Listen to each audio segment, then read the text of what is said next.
지난 시간 바울은 사역자를 이제 교회의 편을 세워주는 사람이 아니라 그리스도의 일꾼, 또 하나님의 비밀을 맡은 청지기로 보아야 한다라고 이렇게 말했습니다.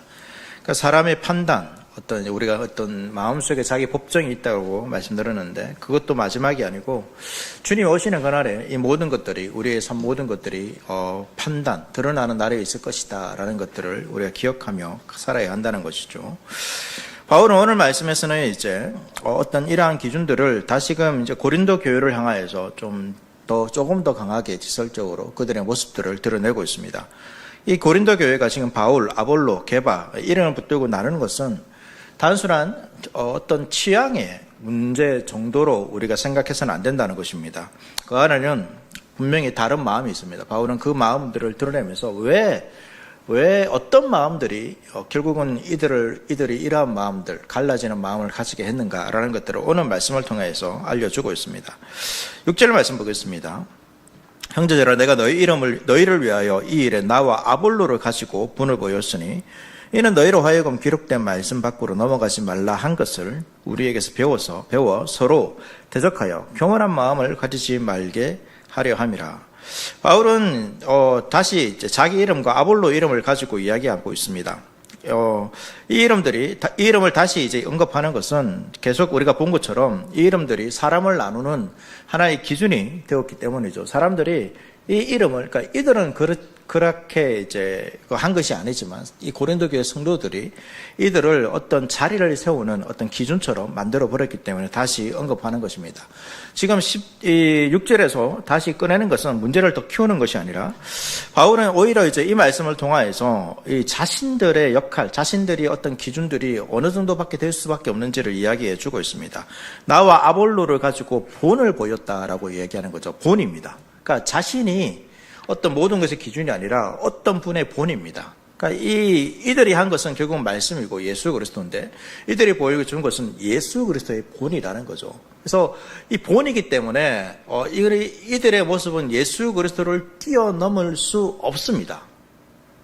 뛰어넘을 수 없습니다. 아무리 사역자들이 대단하고 뛰어난 능력을 가지고 있고 놀라운 일들을 한다 할지라도 여러분 그 사역자의 이름이 예수 그리스도를 뛰어넘을 수 없습니다. 왜냐하면 사역자들은 예수 그리스도의 본을 보이는, 예수 그리스도의 아래에서 예수 그리스도를 보여주는 자이지 예수 그리스도를 뛰어넘는 모습을 이 사역자들이 보여주는 존재가 아니기 때문에 그렇습니다. 그래서 바울은 이렇게 이야기하죠. 기록된 말씀 밖으로 넘어가지 말라. 내가 너희에게 우리가 본을 보여준 그 말씀 밖으로 넘어가지 말라라고 바울은 말하는 것입니다. 고린도 교회가 위험했던 이유가 무엇입니까? 좋아하는 사역자가 있었기 때문만이 아닙니다. 그 사람을 좋아하는 마음이, 그러니까 어떤 사역자들을 존귀하게 여기는 것, 존중하는 것들은 분명합니다. 좋은 것이지만, 근데 그 사람을 좋아하는 마음이 지금 무엇을 이야기하고 있습니까? 말씀의 경계. 그러니까 이들이 예수 그리스도를 복음을 전하고 있는데 그것을 넘어간 것이죠. 그러니까 말씀을 전하는 사람은 그리스도를 전하고 있습니다. 그런데 말씀을 듣는 사람은 그리스도가 아니라 그 사람을 보는 것이죠.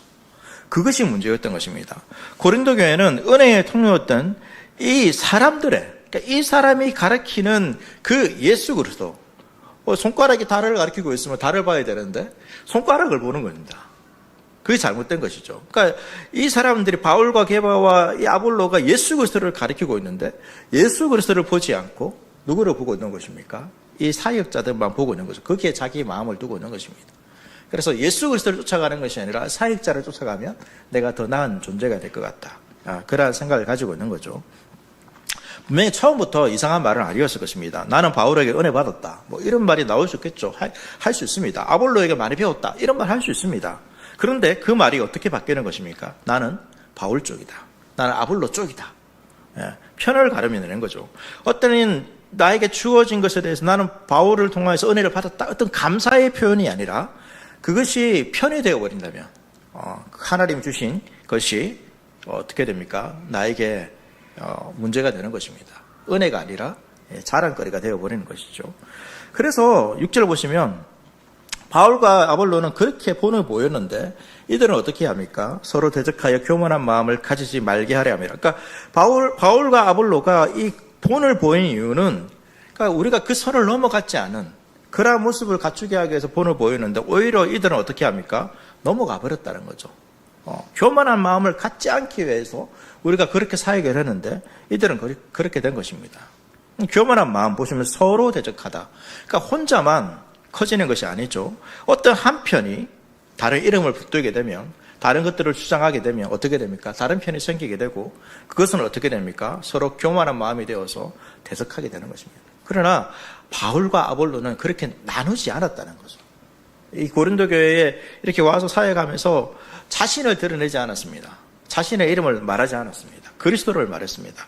또 동일한 것을 말했기 때문에 이 나누지가 않습니다. 그런데 왜 나눠지는 것입니까? 이들이 동일하게 말하고 있는 그리스도가 아니라 동일하게 말하는 사람을 붙드는 순간 교회는 이렇게 되었다라는 것을 말해주고 있습니다. 그래서 바울은 그 마음을 향해서 묻는 질문들을 8절에서 하는 거죠. 8절 말씀 보시면 누가 너를 남달리 구별하였느냐? 네게 있는 것 중에 받지 아니한 것이 무엇이냐? 내게 받았은즉 네가 받았은즉 어찌하여 받지 아니한 것 같이 자랑하느냐? 세 가지 질문을 쭉 읽어서 이렇게 던집니다. 중간에 쉴 틈도 주지 않고 던지고 있죠. 첫 번째 질문이 무엇입니까? 누가 너를 남달리 구별하였느냐? 그러니까 이 서로 자신들이 구별되었다 생각하는 거죠. 다르다. 나는 저 사람과 다르다. 이렇게 생각하는 것입니다. 내가 더 지혜롭고 내가 더 뛰어난 편에 서 있다. 깊은 편에 서 있다. 이렇게 생각하면서 이들은 구별했습니다. 그런데 바울은 묻는 것입니다. 그렇게 구별한 사람이 누구냐? 구별한 분이 누구냐? 누가 너희에게 그렇게 구별된 위치를 줬냐? 라는 것이죠. 묻는 것입니다. 없죠. 그들 스스로 한 것입니다. 두 번째 질문은 네가 있는 것 중에 받지 아니한 것이 무엇이냐라는 것입니다. 고린도 교회는 뒤에 보겠지만 정말로 많은 것을 가진 교회였습니다. 은사도 많았고요. 이 말에 대한 것도 뛰어났습니다. 지식도 있었습니다. 그렇죠. 그런데 바울은 얼마나 가졌느냐가 아니라 그것이 어디서 왔느냐. 너희 중에 받지 않은 것. 너희가 스스로 만들어낸 것이 아니라 그것이 어디서 왔느냐라고 묻는 것이죠. 세 번째 질문은 네가 받았은즉 너희가 만들어낸 것이 아니라 받았는데 어찌하여 받지 아니한 것 같이 자랑하느냐라는 것입니다. 받은 사람인데 왜 받지 않은 사람처럼 그렇게 살지 않느냐는 것이죠. 선물을 받았는데 왜 네가 그것을 만들어낸 것처럼 굴고 있느냐는 것입니다. 이 질문 앞에서 이런 생각도 들 수 있습니다. 우리가 한 것도 있지 않습니까? 제가 기도했고 섬겼고 또 어려운 환경에서 버틴 것도 있지 않습니까? 이런 질문들이 나올 수 있죠. 맞습니다. 여러분 우리가 신앙생활에서 아무것도 하지 않는 것은 아니죠. 기도도 하고 섬기고 봉사하고 어려운 환경 가운데서도 이 믿음을 지키면서 살아가는 그런 부분들이 있습니다. 바울의 이 질문은 그것을 무시하는 질문은 아닙니다. 그런데 그 마음, 이렇게 섬길 수 있었던 그 마음, 그 자리, 그 볕었던 그 힘, 그것이 어디서 왔냐라고 바울은 지금 묻고 있는 것입니다. 근원을 묻고 있는 것이죠. 기도할 마음도 버틸 힘도 말씀을 들을 수 있는 자리도 넘어졌는데 다시 돌아오게 된 은혜도 다 어디서 왔습니까? 주님께서 주신 것입니다. 그러니까 이 자랑은 고린도 교회가 하고 있는 이 자랑은 단순히 어떤 이 개인의 어떤 성향, 취향, 성격의 문제가 아닙니다. 자랑은 무엇입니까? 자랑은 받은 것을 잊은 마음에서 나오는 것이다 라고 바울은 이 세 가지 질문을 통해서 하고 있는 것입니다. 받은 것을 잊으면 선물이 어떻게 됩니까? 업적이 됩니다. 내가 만들어낸 것처럼 바꾸어버립니다. 은혜를 내 실력으로 바꾸어버립니다. 하나님께 돌려야 할 영광을 조용히 나의 것으로 가져오는 것이죠. 반대로 이런 받은 것을 기억하면 어떻게 됩니까?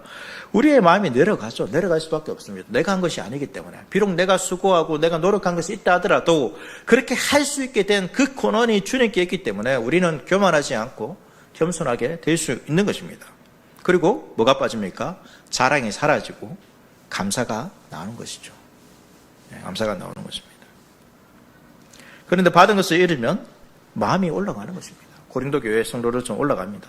조금씩 높은 자리에 하나씩 뭔가 업적이 쌓이고 그것이 뭔가 사람들에게 자랑거리가 되고 그것이 자신의 어떤 모습을 드러내는, 더 높일 수 있는 것들이 되면 어떻게 됩니까? 하나씩 더 쌓고 싶은 마음이 생깁니다. 그것이 인간의 마음이죠. 그런데 그 올라간 자리에서 8절은 바울의 이 고린도 교회의 모습을 좀 실체를 지적하면서 그들을 좀 찌르고 있습니다. 8절 말씀입니다. 너희가 이미 배부르며 이미 풍성하며 우리 없이도 왕이 되었도다. 우리가 너희와 함께 왕노릇하게 하여 참으로 너희가 왕이 되기를 원하노라. 어떻게 보면 좀 칭찬처럼 들리지 않습니까? 너희가 배부르고 너희가 풍성하고 너희가 왕이다. 칭찬처럼 들립니다. 예. 이미 배부르고 이미 풍성하고 이미 왕이 되었다. 그러니까 좋아 보이죠. 근데 칭찬이 아니라 이 고린도 교회를 아프게 찌르는 말입니다. 바울은 이미라는 말을 지금 반복하고 있죠. 이미 배부르다. 이미 풍성하다. 이미 왕이다. 왜 이 말을 반복하고 있습니까? 고린도 교회가 너무 빨리 끝에 가 있기 때문입니다. 원래는 아직입니다. 분명히 아직인데 이미 끝에 가 있습니다. 그러니까 고린도 교회는 마치 주님의 날이 오신 것처럼, 우리가 풍성한 것처럼 이렇게 생각하는 것입니다. 아직 모든 것이 드러날 날이 아닌데, 이미 완성된 날이 아닌데 이미 그것을 다 가진 자처럼 지금 행동하고 있는 것입니다. 자신들, 개인들은 나는 이런 존재라는 거죠. 이만큼 이루었다라는 것이죠. 배부르다. 이 말은 더 이상 부족할 것이 없다라는 말입니다. 바울은 그런 방향으로 이 말을 쓰고 있는 것입니다. 풍성하다는 말도 무엇입니까? 너희가 이미 풍성하다. 풍성하니까 뭐가 더 이상 받을 게 없죠. 필요한 게 없습니다. 풍성한데요. 거기다가 마지막에 뭐라고 이야기합니까? 왕입니다. 왕은 어떤 자리입니까? 가장 높은 자리죠. 더 이상 올라갈 데가 없습니다. 그러니까 더 이상 낮아질 필요도 없고 기다릴 필요도 없습니다. 그런 모습처럼 아닌데 고린도 교회가 이미 그런 것처럼 지금 행동하고 있다는 것입니다. 마음속에 이미 높은 자리에 앉아 있는 것입니다. 어떤 다른 사람과 어떤 이제 관계의 측면에서 그건 어떤 사람들을 평가하는 거죠. 저 사람은 덜 저렇다. 나는 저 사람보다 그래도 낫다. 내가 보기에는 이게 맞다. 이미 결론을 내리는 자리, 자기 마음의 법정에서 판단하는 그 자리, 높은 자리에 이미 올라가 있는 것입니다. 그게 왕자죠. 8절에서 여러분 지적하고 있는 것은 단순히 교회에서 어떤 우리 흔히 말하는 말빨이 강한 사람, 이런 것들을 지적하는 것이 아닙니다. 받은 것을 잊어버리고 벌써 위에 앉아버린 그런 사람들의 마음을 바울은 지적해주고 있습니다. 아직 신자는 받은 것도 있지만 그러나 기다리는 사람입니다.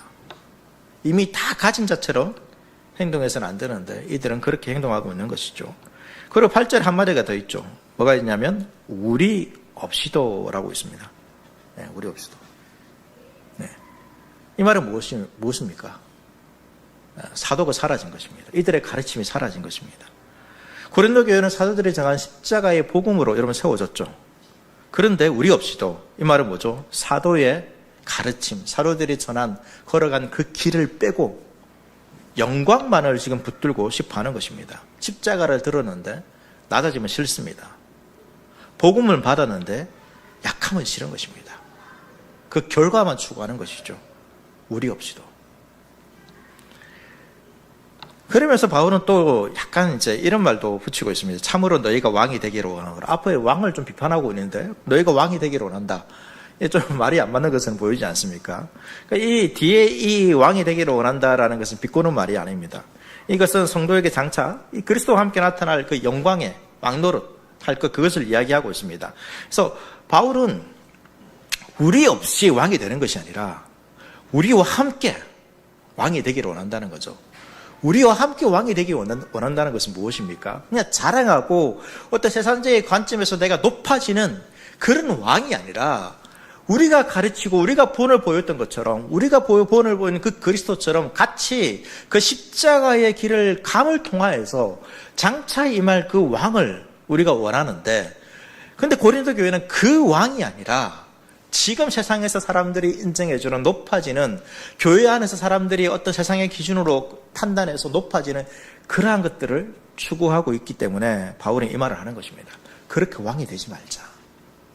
우리는 그렇게 왕이 되어서는 안 된다. 참으로 우리와 함께 왕이 되기를 원한다. 그렇게 얘기하는 것입니다. 영광은 사람의 이름을 붙들고 높아지는 방식으로 오지 않습니다. 흔히 내가 그런 존재가 아니면 내가 누군가에 속해가지고 내가 그런 존재가 되기를 원하겠죠. 그래도 조금 더 나아질 수 있기 때문에. 그러나 어떤 사람의 이름을 붙드는 방식으로는 여러분 영광이 오지 않습니다. 십자가의 길을 지나야 합니다. 주님이 오시는 그날에 주님께서 주시는 것이 참된 영광이고 참된 왕입니다. 그러나 지금은 우리가 왕의 자리에 앉은 것처럼 생각해서는 안 된다는 거죠. 받은 것을 기억하며 기다릴 때입니다. 주님 주신 은혜 안에서 낮아질 때죠. 그래서 높아진 마음 앞에서 전혀 다른 모습들을 바울은 그려주고 있는 것입니다. 그러면서 사도들의 모습을 보여주고 있습니다. 너희에게 복음을 전한 본을 보이는 우리의 모습과 너희의 모습이 얼마나 다른가 라는 모습들을 9절부터 이렇게 보여주는데요. 9절 보시면 내가 생각하건대 하나님의 사도인 우리를 죽이기로 작전된 자같이 끝에 두셨으며 우리는 세계 곧 천사와 사람들에게 구경거리가 되었노라. 그러니까 지금 이제 누구의 자리를 보여주고 있습니까? 고린도 교회의 어떤 모습을 쭉 이야기하면서 너희가 왕처럼 되었다. 이미 풍성하고 배부르다. 이런 걸 이야기하면서 지금 사도들이 처한 자리를 보여주고 있습니다. 그런데 그 모습이 어떻습니까? 이 고린도 교회가 추구하고 있는, 그들이 생각하고 있는 그 모습과 전혀 정반대의 모습을 보여주고 있습니다. 고린도 교회는 왕처럼 보여주고 싶어 했습니다. 그런데 바울이 보여주고 있는 자리는 어떻습니까? 이 사도들이 어디에 있습니까? 끝에 두셨답니다. 끝에. 더 놀라운 것은 하나님이 사도인 우리들을 끝에 두셨다라는 것입니다. 무슨 말이냐면 바울이 그냥 이렇게 사역하다 보니까 이 끝자리에 밀려났다. 어쩔 수 없이 밀려났다. 그게 아니라는 거죠. 자신들이 어쩔 수 없이 이 자리에 오게 되었다. 우리가 하는 일들이 어쩔 수 없이 이런 자리에 올 수밖에 없는 자리다. 그것이 아니라는 것입니다. 누가 그 끝에 두셨습니까? 누가? 하나님이 사도들을 끝에 두셨다라고 말합니다. 그러니까 이 낮아짐은 어찌다 보니 끝에는 있는 세상의 관점에는 실패하는 그러한 자리가 아니랍니다. 아닌 것입니다. 복음을 맡은 사도들이 서야 할 자리인데 그 자리를 누가 정하신 것이죠? 하나님이 정하신 것입니다. 그 끝자리가 그러니까 세상의 관점에는 고린도 교회가 싫어하는 것이죠. 어떻게 보면. 어떻게 저런 자리에. 여기서 이 끝자리는 겸손해 보이는 좋은 자리가 아닙니다. 죽이기로 작정된 사람처럼. 그리고 뭐라고 말합니까? 사람들 앞에서 구경거리가 됐다랍니다. 누구도 이런 자리에 가기를 원하지 않습니다. 박수 받는 자리가 아니고 사람들이 바라보면서 존경하는 그러한 자리가 아닙니다. 우리는 지금 이 사도들을 생각하면서 와, 사도 바울 대단하다. 존경하죠. 그런데 실제적으로 그들이 처했던 자리는 어떤 자리라는 것입니까? 끝자리라는 것입니다. 와, 사도 바울처럼 살고 싶어요. 상당히 위험한 말입니다. 어떻게 돼? 끝자리 가셔야 됩니다, 여러분. 사람들에게 조롱당해야 되고요. 거의 내가 죽은 것처럼, 내 인생에 뭔가 소망이 없는 것처럼, 그렇게 되는 자리가 그런 자리입니다. 조롱과 멸시를 받는 자리죠. 우리는 신앙생활을 하는데 여러분 어떤 목적으로 우리가 신앙생활을 합니까? 어떻게 보면 여러분 고린도 교회 우리가 딱 이렇게 제가 하면서 참 이 사람 참 신앙생활 이렇게 하면 되나? 그냥 좀 다른 사람 품어주고 사랑해주고 이렇게 하면 좋은데 이런 생각하면서 우리가 고린도 교회를 좀 비판적으로 볼 수 있습니다. 그런데 여러분 우리의 마음은 어떻습니까? 우리도 신앙생활 하는 목적이 뭐갑니까? 어떤 목적입니까? 좀 내가 이 신앙생활을 통해서 내가 조금 더 좀 그럴듯한 사람이 되기를 원하는 방향에서 우리 신앙생활을 하지 않습니까? 우리가 신앙이 처음 믿을 때는 그렇지 않지만 좀 신앙생활을 좀 하다 보면 여러분 주님께서 우리에게 요구하시는 모습이 무엇인가? 진지하게 고민해 보셔야 됩니다. 뭔가 이 신앙생활을 통해서 내 인생이 조금 더 낫고 어려움들을 잘 이기고 분명히 그런 게 있겠지만 그런 것들을 우리가 원하는가? 믿음이 있으면 더 인정받고 더 존귀해 보이고 어떻게 보면 우리의 마음속에도 어떤 방식이나 이런 걸 다를 수 있지만 드러나는 모습은 다를 수 있지만 이 고린도 교회가 추구하는 그 방향과 비슷하지 않을까? 신앙생활의 이유가 뭐 잘 되는 것이죠. 잘 된다는 것이 뭐 세상적인 잘 되는 것이 아니라 신앙적인 잘됨, 뭐 이런 것도 우리가 생각할 수 있지 않습니까? 그런데 바울이 보여주는 사도의 자리는 어떤 자리입니까? 우리가 생각하는 것과의 반대입니다. 바울이 지금 이 말을 하고 있는 것은, 야, 내가 이렇게 고생하면서 뭐 이런 것들 우리 좀 알아달라, 이런 게 아닙니다. 오히려 하나님께서 원하시는 것이 무엇인지 그런 것들을 보라는 것이죠. 10절 말씀 보면, 우리는 그리스도 때문에 어리석으나 너희는 그리스도 안에서 지혜롭고, 우리는 약하나 너희는 강하고, 너희는 존귀하나 우리는 비천하여. 고린도 교회들이 지금까지 소화했던 단어들이 나옵니다. 지혜, 간함, 존귀, 뭐 이런 게 나오죠. 사람들이 좋아하는 말이고 우리도 좋아하는 말입니다. 그런 사람이 되기를 원하죠. 우리 자녀들을 위해서 기도하면서 다 그런 좋은 단어는 다 붙여가지고 주님께서 이런 자녀가 되기를 원합니다. 그러면서 어떤 뭐 객관적으로 보면 그럴 가능성이 별로 없지만 그래도 주님의 놀라우신 은혜로 우리가 그렇게 되기를 바라는데, 그런데 사도는 그것과 비교해서 사도들을 어떻게 표현하고 있습니까? 어리석음, 약함, 비천함이라는 단어를 쓰고 있습니다. 근데 그냥 그렇게 된 것이 아니죠. 그냥 그렇게 된 것이 아닙니다. 앞에 유를 붙이고 있습니다. 그리스도 때문에 어리석고, 그리스도 때문에, 그리스도 안에서 약하다라고 말하고 있습니다. 예수님 때문에 이들은 어리석은 자가 되었고, 예수님 때문에 약한 자가 되었다는 것입니다. 실제로 그렇게 보이는 게 아니죠. 능력이 앞에서 약한 것도 아닙니다. 그리스도를 따르기 때문에, 십자가의 복음을 전하기 때문에, 여러분, 우리의 인생이 세상의 사람들이 봤을 때는 그렇게 대단한 뛰어난 존재가 될 수 없다는 것입니다. 세상의 눈에는 어리석어 보이고 약해 보이는 것이 우리가 전하는 것이고 우리가 붙드는 것이죠. 약한 것을 붙들고 있기 때문에 그 약한 것을 붙들고 있는 사람들은 약해 보일 수밖에 없습니다. 세상에 어리석다고 보이는 것을 우리가 붙들고 있기 때문에 우리는 어리석은 자가 될 수밖에 없습니다. 그런데 바울이 이 말을 왜 합니까? 고린도 교회가 이런 사도들이 전한 복음으로 세워졌는데, 그러니까 사도들이 전한 복음은 이 복음을 전한 이 사도들은 지금 어떻게 보여? 약해 보이는데 이 복음을 받은 교회는 강해 보이려고 하는 것입니다. 세상의 그 기준으로. 십자가 복음으로 교회가 되었는데 정작 이 고린도 교회는 십자가와 다른 것을 붙들고 있다라고 바울은 전해주고 있는 것입니다. 우리가 전한 것을 왜 받지 않느냐라는 것이죠. 그리스도의 길은 십자가의 눈에 미련해 보였고 약해 보였고 비천해 보였습니다. 그런데 하나님은 그 길로 교회를 세우셨죠.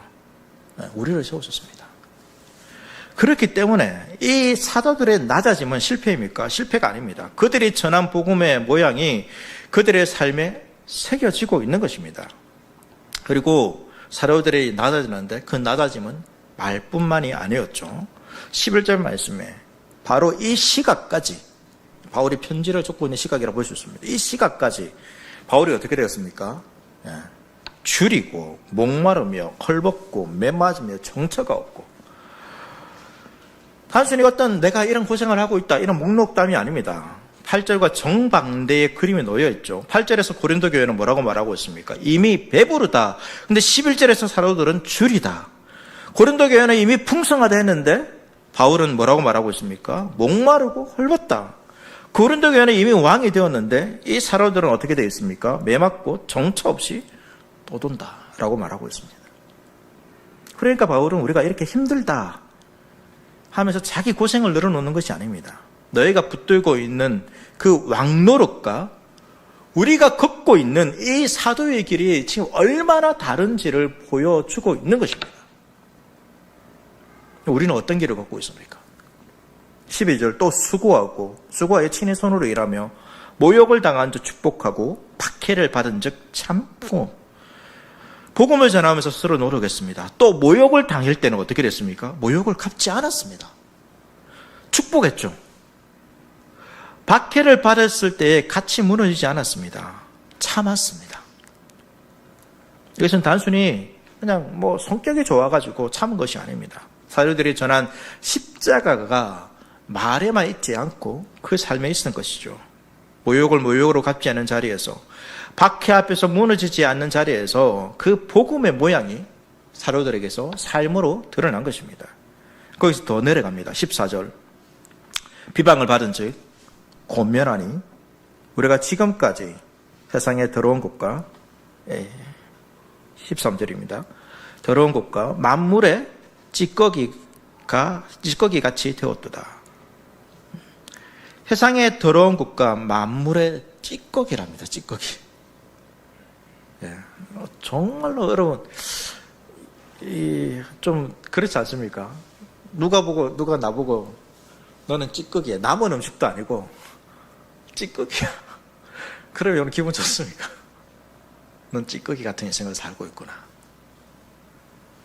아주 강한 표현이죠. 그러니까 세상의 사람들은 이 사도들 복음을 전하는 이 사도들을 향하여 사도들의 귀한 존재로 보지 않습니다. 그러니까 믿지 않는 사람들의 눈에 사도들은 그렇게 보이는 거죠. 찌꺼기인데 만물의 찌꺼기입니다. 그냥 찌꺼기도 아니고 버려도 되는 거죠. 찌꺼기는 버려야 됩니다. 닦아내고 버릴 찌꺼기처럼. 찌꺼기를 소중하게 여깁니까? 그렇지 않죠. 찌꺼기의 의미를 부여합니까? 잘 부여하지 않습니다. 요즘은 개도 주지 않죠, 찌꺼기는. 잘 주지 않습니다. 찌꺼기 같은 사람들을 가까이 두고 싶어 합니까? 아니죠. 그러니까 찌꺼기라는 이 표현은 치워버리고 싶다는 거죠. 가까이 하기 싫다는 것입니다. 찌꺼기와 함께 있으면 그 사람도 찌꺼기가 됩니다. 그런데 사도들이 바로 그런 취급을 받았다라고 말하고 있습니다. 누가 이런 길을 가고 싶겠습니까? 사람들은 다 반대로 가고 싶어 합니다. 깨끗해 보이고 싶고, 강해 보이고 싶고, 인정받고 싶습니다. 그렇지 않습니까? 우리도 아무도 알아주지 않는 자리, 내가 낮아지면 사람들이 나를 우습게 보는 그 자리를 피하고 싶습니다. 그런데 13절에 여러분 이 단어가 우리 마음에 새겨지는 것이죠. 찌꺼기입니다. 찌꺼기. 엄청나지 않습니까? 성경에 이런 단어가 있습니다. 그러니까 찌꺼기 그러면 이제 믿지 않는 사람들 하나에서 아니면 죄 짓는 사람은 너 찌꺼기야. 뭐 이렇게 기록될 것 같은데 어떻게 보면 성경에서 가장 우리의 관점에서는 위대하고 뛰어난 그런 존재인 사도들을 향하여서 찌꺼기다. 이런 표현을 쓰고 있는 거죠. 근데 왜 바울이 여러분 이런 표현을 쓰는 것입니까? 먼저 그 길을 가신 분이 계시기 때문이죠. 우리 주님께서 그 길을 가셨습니다. 사람들이 버린 자리에 가셨고 못 조롱받는 자리에 가셨고 아무리 하나님의 지혜라고 보지 않던 자리로 가셨습니다. 세상에 보기에 실패했고 버림받은 돌이었고 약한 것처럼 보였고 찌꺼기처럼 여겨지는 자리였습니다. 그것이 주님께서 가신 자리죠. 그런데 놀랍게도 세상은 찌꺼기처럼 보였던 그 자리 가운데서 그 주님께서 우리를 살리셨습니다. 이것이 기독교의 복음입니다. 우리가 붙들어야 될 복음입니다. 주님은 높아지기 위해서 우리를 부르지 않았습니다. 나를 칭송해. 세상의 종은 그렇잖아요. 나를 칭송해.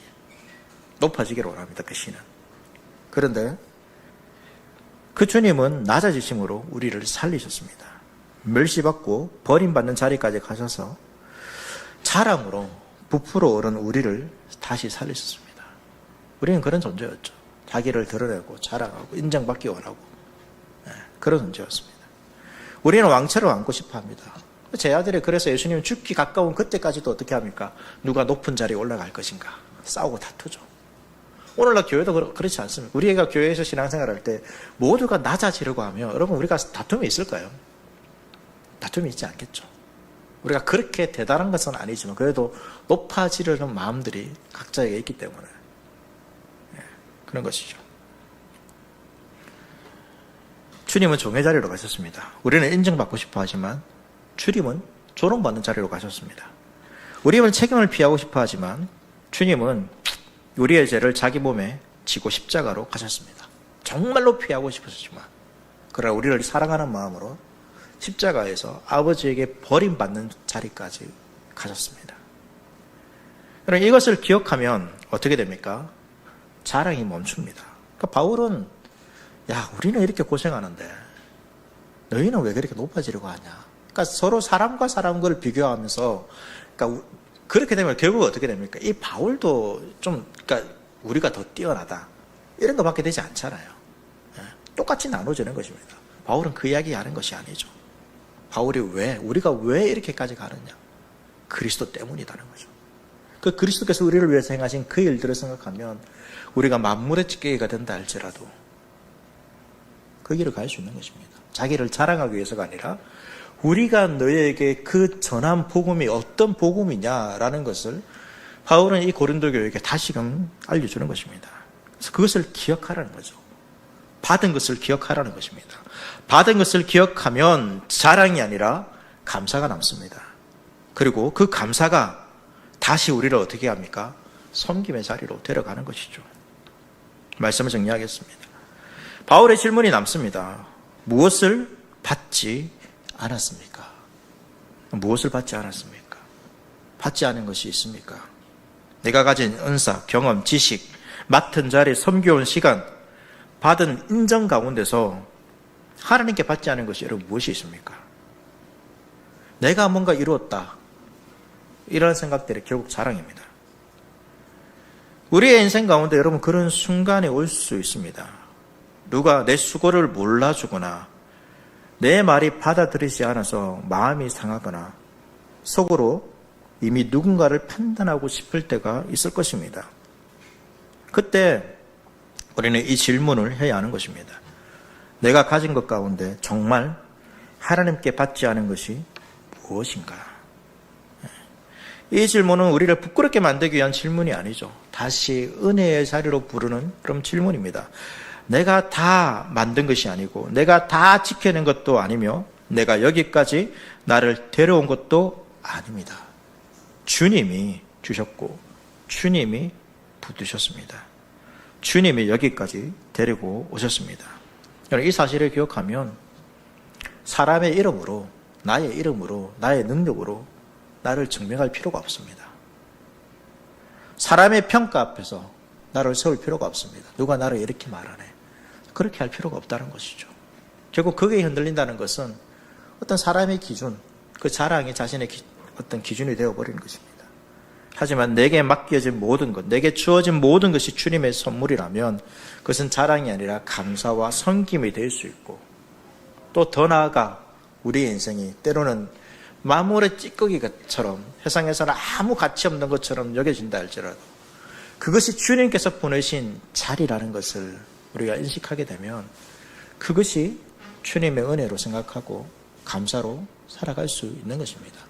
사도 바울이 대단하기 때문에, 사도들이 대단하기 때문에 분명히 대단한 측면도 있습니다. 단순히 그것 때문에 그들이 그러한 삶을 살아갈 수 있었던 것이 아니라 그들이 받은 것이 얼마나 큰지를 깨달았기 때문에 그들은 그러한 삶을 사는 것이죠. 그래서 여러분 무엇을 받지 않으셨습니까? 남은 한 주간 받은 것을 기억하시면서 주님의 은혜 가운데 자랑이 아니라 감사로 또 섬기는 저와 여러분 될 수 있기를 주님의 이름으로 축복합니다. 이 시간